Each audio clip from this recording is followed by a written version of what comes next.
Bonsoir et bienvenue dans cette nouvelle édition. Ce soir, la rédaction accueille Elanziz Amidou, secrétaire général de l'UDFO, l'Union départementale de Force ouvrière. Bonsoir. Bonsoir. Alors à Colas, les négociations annuelles obligatoires n'ont pas abouti et une intersyndicale est en phase de voir le jour. Et il semblerait que FO n'en fasse pas partie. Je vous propose d'en parler dans quelques instants. Avec nous également Nicolas Rupert, directeur de Matisse. Bonsoir. Bonsoir. Alors la situation à Matisse est un peu compliquée et les tensions se font sentir entre la direction et les salariés. Nous en reparlerons tout à l'heure, mais d'abord voici les titres de ce mardi 12 mai.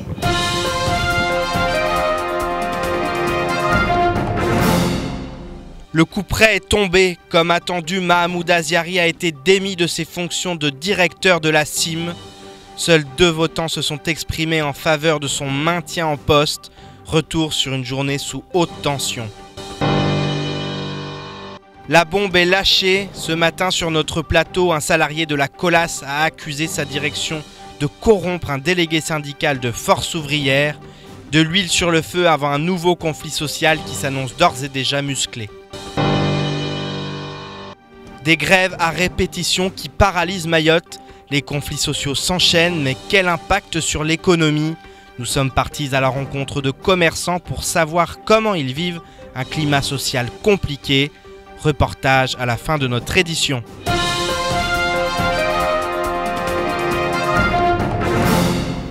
Clap de fin, le dernier acte de l'affaire Mahamoud Aziari s'est joué ce matin et c'est vers la sortie que le protagoniste s'est finalement dirigé. Une sortie de scène qu'un bon nombre de Mahorais redoutaient et qui, malgré la forte mobilisation, n'a pu être évitée. Et si à l'intérieur du bâtiment encore flambant neuf qui abrite la société immobilière de Mayotte, les choses se sont passées dans le calme le plus complet, à l'extérieur, l'ambiance était tout autre et à l'annonce du verdict, les commentaires ne se sont pas fait attendre. Les images signées Abbas Alidi et Leslie Vimné.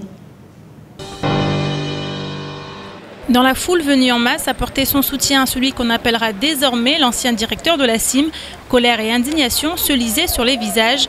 Et pour les plus virulents, cette décision ne fait que confirmer le malaise existant et dont certains font mine de ne pas voir. Les cadres concernés, les intellectuels mahorais, quand il y a un de leurs qui est attaqué, ils ne bougent pas, ils sont dans leur bureau climatisé en croyant que ça ne va pas leur arriver. Mais le jour où ça arrive, chacun fait comme s'il est étonné. Il n'y a rien d'étonnant. Ça c'est arrivé, ça arrive et ça arrivera. Que chacun s'attende. Il doit se demander à qui le tour. Peut-être c'est moi demain, mais après-demain, ça sera une autre personne. Nous, quand les femmes leaders, on est en train de dénoncer, c'est pas parce qu'on est folle. On sait que ce sont des choses qui se font tous les jours. Si certains en appellent aux Mahorais à se réveiller pour éviter que d'autres cas similaires ne se reproduisent, pour d'autres, cette prise de conscience n'y changera pas grand-chose tant que les élus locaux ne prendront pas leurs responsabilités. Des élus littéralement pointés du doigt pour avoir, semble-t-il, voté contre l'un des leurs. J'espère que la génération future tiendront compte de ce que les élus mahorais ont démontré aujourd'hui, leur incapacité vers leur avenir. Ils ont donné la possibilité à ces étrangers, moi je le dis parce que je suis un indépendantiste, que le veuille ou pas, mais je le dis à haute voix, qu'à partir de maintenant, Mayotte n'est plus à nous. Destitué à 8 voix contre 2, Mahamoud Aziari, lui, accepte son sort avec humilité. Si pour lui, le conseil d'administration a fait son travail, il ne peut s'empêcher de faire part de ses inquiétudes quant au projet futur de la CIM. Moi, mon sentiment, je vais vous le dire, et j'espère que j'aurai tort. Mon sentiment, c'est qu'il y a des projets qui se préparent pour Mayotte, au plan de l'aménagement, au plan du logement, au plan probablement des marchés qui vont être bientôt attribués, dans la qualité architecturale et urbaine de ces projets-là. Et probablement ma vision du développement de Mayotte ne correspond pas à ce qui probablement est contenu déjà dans des rapports qui vont sortir bientôt et qui vont, je ne sais pas si c'est dans Mayotte 25 ou pas, qui vont dire comment Mayotte va se développer. Aujourd'hui, c'est donc une page qui se tourne à la CIM et une autre est déjà probablement en train de s'écrire.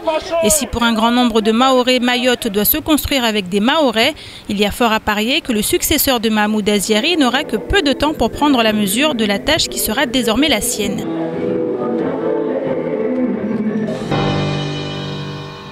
Ce matin, dès 8 h, les négociations ont repris du côté de la BFC entre les salariés et leur direction. Après 45 minutes de discussion, aucun terrain d'entente n'a pu être trouvé entre les deux parties. Les salariés continuent de clamer leur mécontentement, bien décidés à obtenir satisfaction. Ce qu'ils réclament, c'est l'application de la même grille salariale qu'à La Réunion, une augmentation de 17% que leur refuse la direction. Les syndicats ont ainsi fait une nouvelle proposition en faveur d'une augmentation progressive, la moitié des 17% pendant 6 mois, puis un salaire équivalent à celui de La Réunion par la suite. Après cet échec, les salariés regrettent encore et toujours de ne pas être considérés. La grève doit donc être reconduite pour un 12e jour consécutif. On écoute Abdou Morsali au micro d'Abbas Alidi. Nous sommes toujours en deçà de nos revendications parce qu'il n'y a aucune proposition notable. Il ne fait rien, il ne veut rien faire, il regrette. C'est ça son terme, il regrette de ses propositions parce qu'il ne peut pas s'engager financièrement. Et nous le savons tous qu'il peut le faire, il a les moyens. Il met en cause donc la rentabilité de Mayotte, mais en aucun cas Mayotte ne sera tenu à l'échec face à cet aliment. Parce que ce n'est qu'un droit. Est-ce qu'un droit a déjà mis en péril une entreprise? Jamais.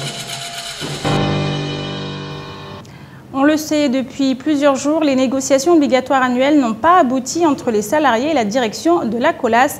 Après 13 réunions, les salariés ont l'impression de ne pas avoir été écoutés. Ils revendiquent aujourd'hui des négociations et vite. Une intersyndicale doit voir le jour, mais Force ouvrière sera-t-elle de la partie? Une question qui mérite d'être posée après la révélation faite ce matin et qui a semé le doute pour ne pas dire la pagaille. Explication signée Pierre Bellucci. La révélation a fait l'effet d'une bombe. Ce matin, lors de la matinale de Kouézi, un salarié du groupe Colas a expliqué les raisons pour lesquelles le syndicat FO ne ferait probablement pas partie de l'intersyndicale. En cause, le délégué syndical de Force ouvrière entretiendrait des rapports très étroits avec la direction, au point de se faire livrer gratuitement du matériel pour sa maison, comme l'explique l'invité du temps de parole. Si il y a pot, on lui donne un pot de vin. De verre à côté, on a toutes les preuves qui sont là. Le délégué syndical, on lui livre des matériaux de construction chez lui, et voilà. Attendez, vous êtes en train de nous expliquer que FO ne vous rejoint pas sur la grève parce que la Colas fournit du matériel gratuitement chez lui? Chez lui. On a la preuve, ce sont des chauffeurs qu'on nous a donné tous ces documents-là. Il y a même hier, on a fait le tour du chantier, il y a un conducteur d'engin qui nous a expliqué que lui, il était chez lui avec un engin de Colas en train de terrasser son terrain. En preuve à l'appui, le salarié explique les raisons d'une non-participation du syndicat FO à l'intersyndicale, une histoire de corruption qui, quelques minutes plus tard, a fait réagir un représentant du syndicat FO. Pour lui, les choses sont claires. FO, on n'est pas responsable de la personne qui est corrompue. Donc dès lors, nous allons retirer le mandat et nous sommes solidaires avec les autres syndicats que de la CGT, que de FO, à la Colas, qui mène aujourd'hui, qui est d'injustice sociale qui règne à la Colas, et nous serons solidaires avec ces gens-là. Et nous, on ne connaît pas ces gens de sorte parce que ce n'est pas notre image.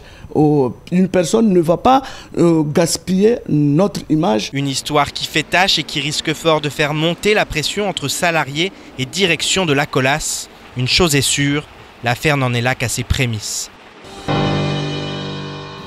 Et Saïd Maoulida, dans l'affaire de corruption, se défend face à ces accusations. Il assure avoir conclu un arrangement de départ en retraite avec sa direction et dénonce des syndicats adverses qui, depuis le début de la négociation, auraient tout fait pour les faire échouer. Je me dirige vers vous, Elanziz Amidou, secrétaire général de l'UDFO, l'Union départementale de Force ouvrière. Alors c'est une affaire, comme on dit, qui fait tâche à FO, n'est-ce pas ? Pas du tout, hein, ça fait tâche nulle part. Hein, ça fait tâche pour M. Saïd Maoulida, mais pas pour l'organisation Force ouvrière. Donc je vous rappelle que nous sommes un syndicat fédéré et confédéré, on est un syndicat libre et indépendant. Donc tout ce que se dit là de corruption, tout ça, ça ne concerne pas Force ouvrière, c'est une affaire privée. Cette personne-là, si elle est corrompue ou pas, elle est présumée de toutes les façons innocente tant qu'il n'a pas été jugé, tout ça. Et si les faits sont avérés, ça ne concerne que cette personne-là. Donc aujourd'hui, dire que cette personne-là a reçu des avantages et tout ça, et que FO ne participe à quoi? On nous accuse de ne pas... Personne ne m'a approché, moi, en tant que représentant de l'Union départementale, me dire que EFO, le sigle EFO Force Ouvrière, appartient au niveau du département à l'Union départementale Force Ouvrière. C'était peut-être le rôle de votre représentant. Le représentant, nous donnons des mandats à des délégués. Mais ça ne veut pas dire qu'on est aliéné et que ce délégué peut faire n'importe quoi. Donc aujourd'hui, je tiens aujourd'hui à confirmer notre indépendance et notre liberté. On est un syndicat fort, on est un syndicat majoritaire, donc ce n'est pas cette affaire-là qu'on va utiliser pour ternir, pour salir l'image de Force Ouvrière. On est un syndicat intègre. Donc la personne qui est mise en cause, parce que cette personne-là est mise en cause, c'est pas Force Ouvrière. Si c'est avéré, est-ce qu'il y a des sanctions alors? Attendez, je vous explique. Chez nous, quand une personne est mise en cause pour une affaire qui est grave, cette personne-là est suspendue immédiatement de son mandat de délégué syndical pour aller s'expliquer personnellement sur ses affaires, répondre pénalement ou civilement, je n'en sais rien, parce que c'est lui qui est concerné. Mais concernant le mandat de EFO, ce mandat-là, ce matin, a été suspendu. Il a été retiré de ce délégué-là aujourd'hui. Force Ouvrière est libre de donner le mandat à qui peut correspondre au profil. Aujourd'hui, donc, je le dis très clairement, que Force Ouvrière participera à l'intersyndicale. Force Ouvrière est solidaire quant aux revendications du personnel de la COLAS et que nous déplorons la résistance abusive de l'employeur, du grand patronat, parce qu'il s'agit ici du grand patronat.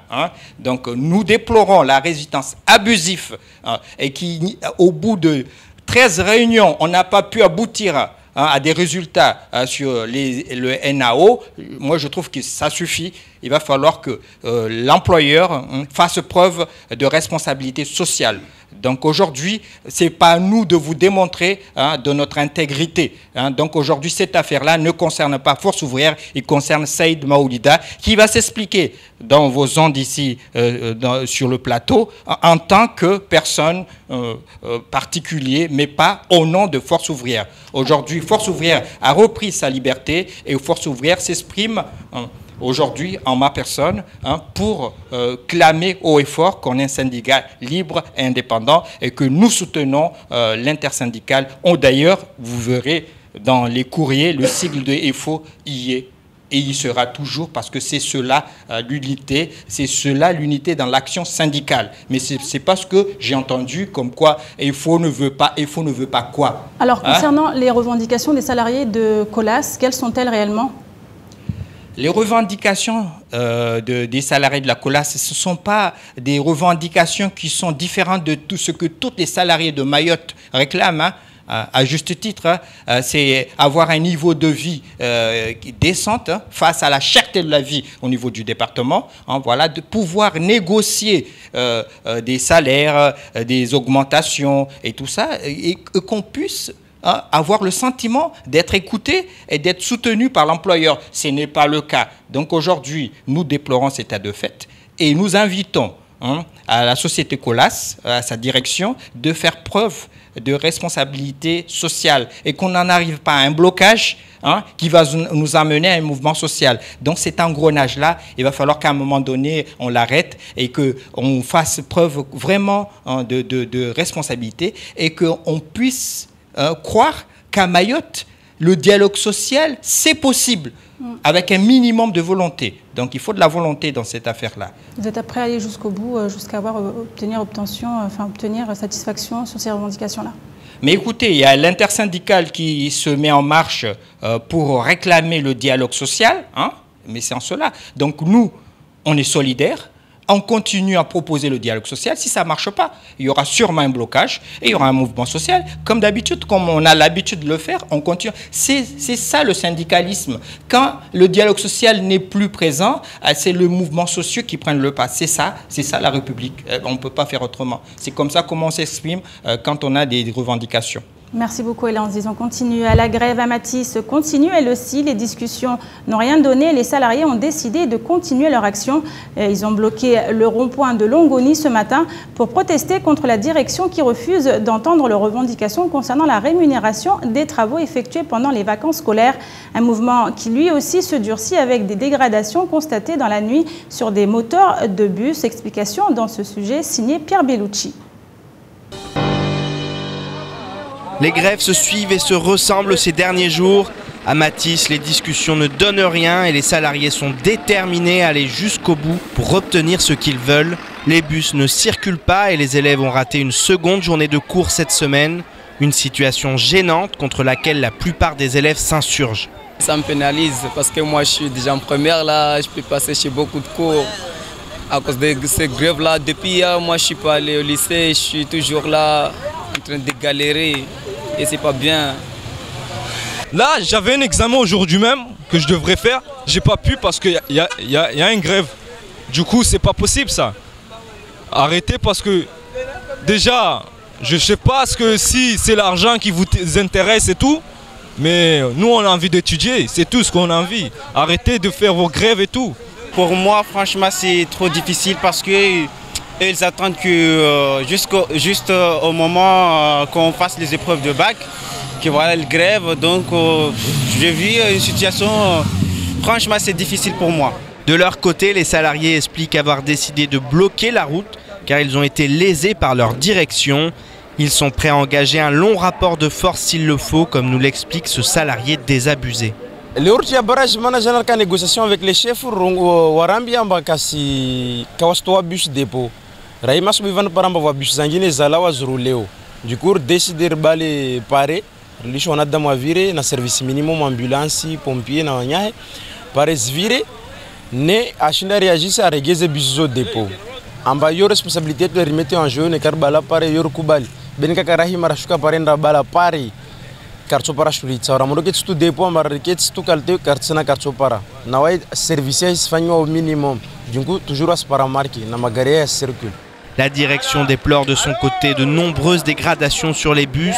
Des moteurs auraient notamment été sabotés dans la nuit. Aujourd'hui, une nouvelle rencontre s'est tenue afin d'envisager une sortie de conflit qui apparaît pour l'heure bien compliquée. Nicolas Rupert, une situation compliquée chez vous également à Matisse. Si on voit, les salariés ont décidé de continuer la grève. Alors bien entendu, une situation qui reste compliquée, bien entendu parce que la grève est toujours en cours. On n'a pour le moment pas trouvé de protocole d'accord avec les grévistes. Je tiens tout d'abord, moi, à préciser quelque chose, c'est que, en effet, je constate des sabotages sur les moteurs des bus, mais en aucun cas, je ne porte une quelconque accusation. Je n'ai la preuve de sabotage de personne. Le sabotage est juste... Vous ne mettez en aucun cas en cause des grévistes? Bien sûr, en aucun cas. Si j'avais une preuve, je l'aurais fournie et une action en justice aurait été entreprise. Donc ce détail étant précisé, je tiens à préciser également que cet après-midi, nous avons une nouvelle fois rencontré les salariés grévistes afin d'essayer d'aborder à nouveau ce sujet des vacances scolaires qui désormais se cantonne à 2 mois, juillet-août. Une nouvelle proposition a été effectuée de la part de la direction. Les salariés devaient cet après-midi revoir leurs collègues pour demain matin une nouvelle rencontre et éventuellement, je l'espère, une sortie de conflit. Alors, vous parlez de ces vacances scolaires, donc la revendication des salariés, des conducteurs porte sur ça. Ils souhaitent ne pas travailler en août et être payés. Alors c'est quelque chose qui intervient maintenant. Est-ce que ça existait déjà pour qu'ils le revendiquent, qu'ils le demandent aujourd'hui? Alors, auparavant, l'ancien titulaire du marché, il y a 5 ans, la CMTS, avait vraisemblablement pour habitude, durant les vacances scolaires, d'alléger le planning de ces conducteurs de manière à ce qu'ils puissent rentrer chez eux. Donc ces revendications datent de l'arrivée de Matisse. Depuis l'arrivée de Matisse, en effet, on a de manière assez récurrente une demande de plus en plus appuyée maintenant qui aboutit à une grève des conducteurs afin de rester chez eux durant les vacances. Alors comment vous organisez? On a vu que le service est perturbé. Sur les 230 bus que vous avez, 46 n'étaient plus en service, n'étaient pas en service. Comment ça se passe? Ça doit être compliqué? Alors la situation bien sûr est compliquée. Sur les 230 véhicules, seuls 190 ont pu circuler. Nous avons donné pour consigne aux contrôleurs sur le terrain de continuer à emmener les élèves à l'école coûte que coûte, c'est-à-dire que même si l'élève arrive légèrement en retard, voire beaucoup en retard, qu'il fallait l'envoyer en cours de manière à le moins pénaliser la scolarité de ces élèves-là. Alors, on a parlé de Matisse et même le marché a été, on l'a vu, remis en cause il y a quelques temps. Vous confirmez, et si c'est le cas, si le marché est remis sur table, comment vous allez faire? Est-ce que Matisse est préparé à revenir en fait là-dessus? Alors en effet, je vous confirme, le marché a été cassé sur décision de justice. Nous attendons à l'heure actuelle un nouvel appel d'offres qui ne saurait tarder, je pense qu'il ne devrait pas tarder à sortir. Et bien entendu, on se prépare à répondre à cet appel d'offres-là. Et bien entendu, nous répondrons à l'ensemble des lots, parce qu'il vraisemblablement, il y aura un allotissement sur cet appel d'offres. Merci beaucoup Nicolas Rupert. Je rappelle, vous êtes le directeur de Matisse. Depuis plusieurs jours, les commerçants de l'ancien marché avaient installé leur stand sur le parvis du marché de Mamoudzou pour protester. La mairie ne leur a pour l'heure toujours pas attribué de nouvelles places et a décidé d'envoyer la police municipale pour les faire évacuer ce matin. Disputes, pleurs et cris de désespoir s'en sont suivis. Reportage Shakila Issouf et Fred Souleymana.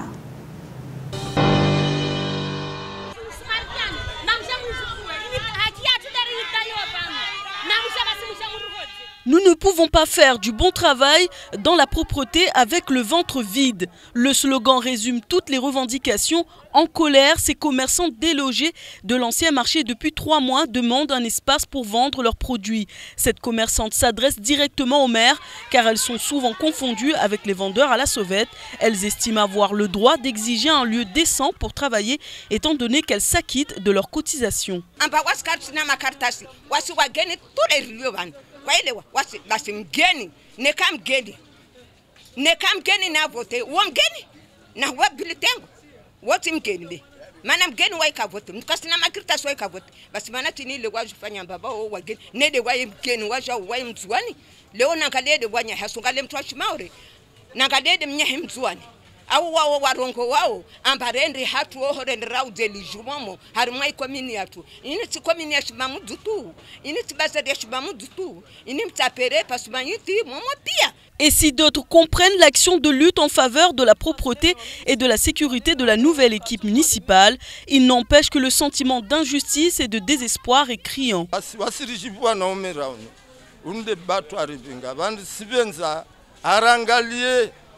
Manondo mtura mbenze mvote bora mbenza lazima rivenze asirfanye na mana karna bahwenda. Une délégation a été reçue hier par l'adjoint au maire Ali Boto, mais les discussions ne se sont pas montrées concluantes. Le représentant des commerçants, plutôt inquiet de l'issue de cette affaire, s'exprime. Wa mtwarongola OCCI wo darengia osmarkezatu van kula mwezi 120 €. Be haribabu kafanywa shtu ya depasi toka wete na watu wawe kati mtu moja kula mtu ajaja amenye babo ajar sukuma mbana mwende la meri na la meri kashiru fayansi pia ikailazimu warenge osmarkeza bazarini vano ake mbane ana depasi asifanya wajao. Après une semaine d'occupation du parvis du marché, ces commerçants sont de nouveau contraints de stopper toute activité sans qu'aucune solution concrète n'ait été trouvée. Que s'est-il passé dans le reste de l'actualité de ce mardi 12 mai? Je vous propose de le découvrir dans l'actualité en bref, présentée par Pierre Bellucci.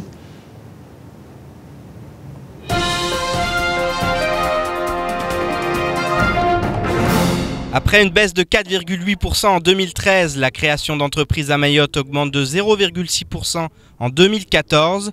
Avec 851 entreprises nouvelles, l'île aux Lagons fait office d'exception, puisque dans les autres DOM, la baisse se poursuit.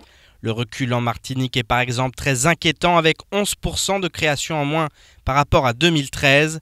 Le secteur du commerce rassemble à lui seul la moitié des créations d'entreprises et Mayotte se situe au 25e rang des régions françaises en termes de création d'entreprises.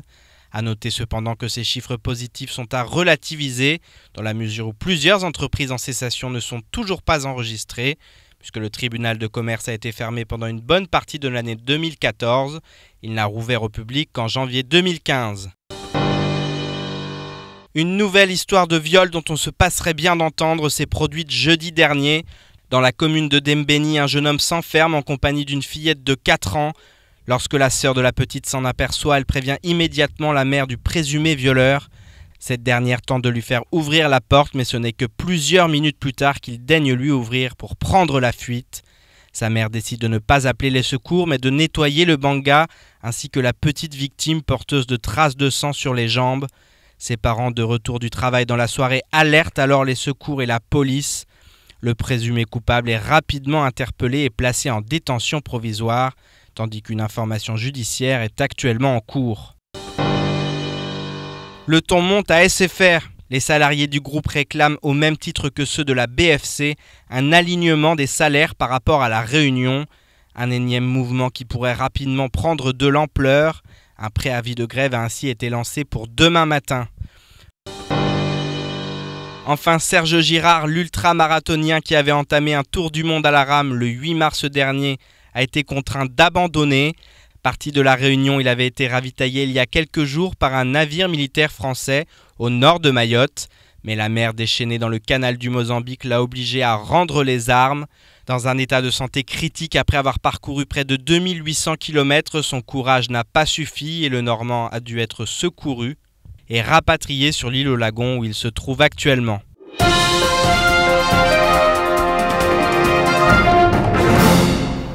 Ce mois de mai est un mois particulier car il comprend de nombreux jours fériés, des jours qui obligent un grand nombre de commerçants à fermer boutique.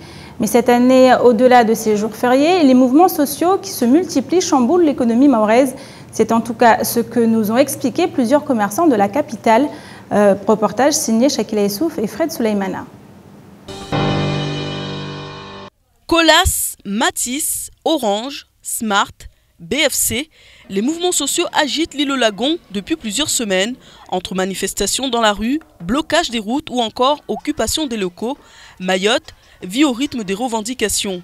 Dans un mois de mai où les jours fériés sont légion, l'économie pourrait être la première à en pâtir, même si certains affirment ne pas être trop touchés par des mouvements qu'ils comprennent. Je fais comme d'habitude, ça ne change pas. Je trouve toujours la somme que j'ai eue avant le grève, là, c'est comme ça.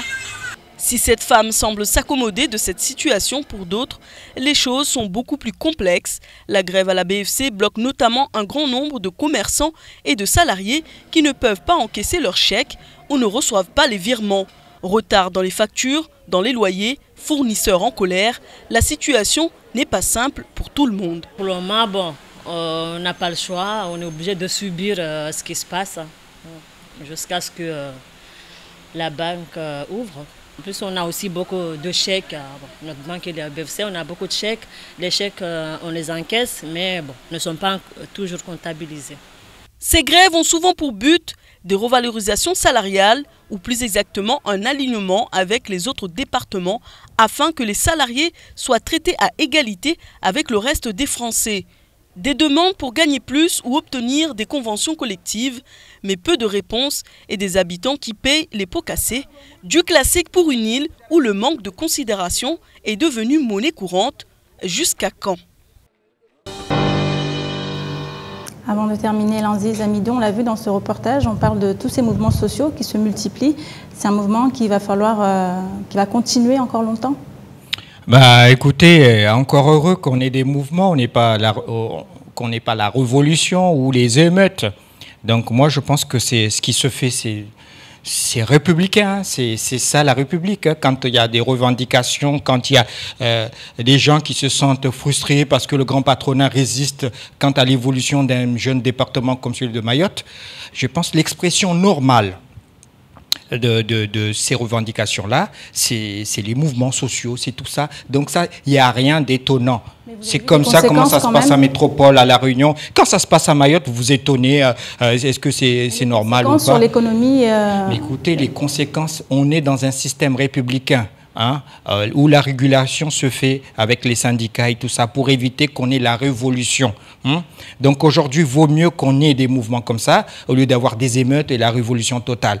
Donc aujourd'hui, faisons confiance à notre système, la 5e République. On est des républicains. Laissons faire le système s'autoréguler et tout le monde trouvera le bienfait de tout cela. Parce qu'il faut le dire, s'il y a des augmentations de salaire et tout ça, ça va relancer l'économie. Si jamais les gens se comprennent tout ça, il y aura un dialogue social et tout ça. C'est ça. Donc laissons les choses se faire et se réguler, s'autoréguler. Ayons confiance à la République. C'est comme ça comment ça se passe ailleurs, dans les départements et en France et partout. Donc il n'y a jamais eu des mécontentements ou des gens qui se posent des questions. C'est normal ce qui se passe à Mayotte aujourd'hui. C'est comme ça comment ça se passe. Merci beaucoup Elanziz. C'est la fin de cette édition. Merci à vous de l'avoir suivi. Dans quelques instants, Ornella Périne vous donnera les nouvelles du temps pour la journée de demain. Juste après, à 19h35, vous retrouverez l'invité du temps de parole, Amada Bouraïma, délégué syndical à la COLAS. Quant à moi, je vous donne rendez-vous demain soir pour une nouvelle édition. Bonne soirée à vous sur KTV.